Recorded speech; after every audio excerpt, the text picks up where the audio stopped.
आप सभी को नमस्कार, राधे राधे। मैं आपको धर्मराज जी और लोभी सेठ की कहानी सुनाती हूँ। एक समय की बात है, एक नगर में बहुत अमीर सेठ रहता था। उसके पास धन दौलत की कोई कमी नहीं थी, लेकिन बहुत लोभी कंजूस था।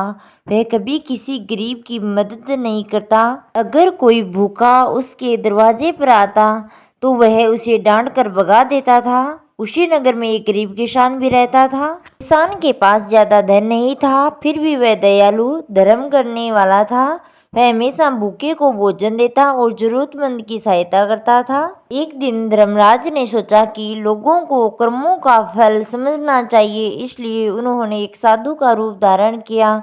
धरती पर आए। वे सबसे पहले उस अमीर सेठ के घर गए। साधु बने धर्मराज ने दरवाजे पर खड़े होकर कहा, सेठ जी, मैं बहुत भूखा हूँ, कृपया मुझे थोड़ा भोजन दे दीजिए। सेठ ने साधु को ऊपर से नीचे तक देखा, गुस्से से बोला, यहाँ कोई मुफ्त में खाना नहीं मिलता, जाओ कहीं और जाकर मांगो। यह कहकर उसने साधु को भगा दिया। फिर साधु उसी नगर के गरीब किसान के घर गए। किसान ने साधु को देखा तो तुरंत आदर से बिठाया।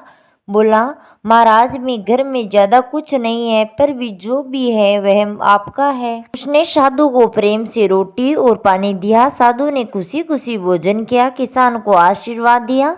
कुछ समय बाद उस अमीर सेठ और गरीब किसान दोनों की मृत्यु हो गई।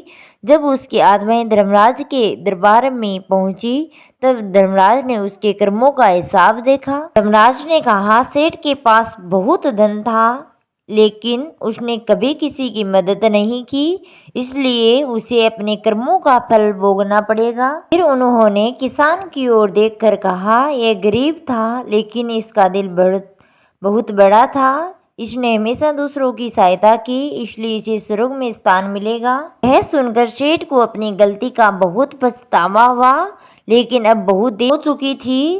कहानी से सीख हमें यह मिलती है कि धन से बड़ा दयालु हृदय, अच्छे कर्म होते हैं। जो दूसरों की मदद करता है उसे हमेशा अच्छा फल मिलता है।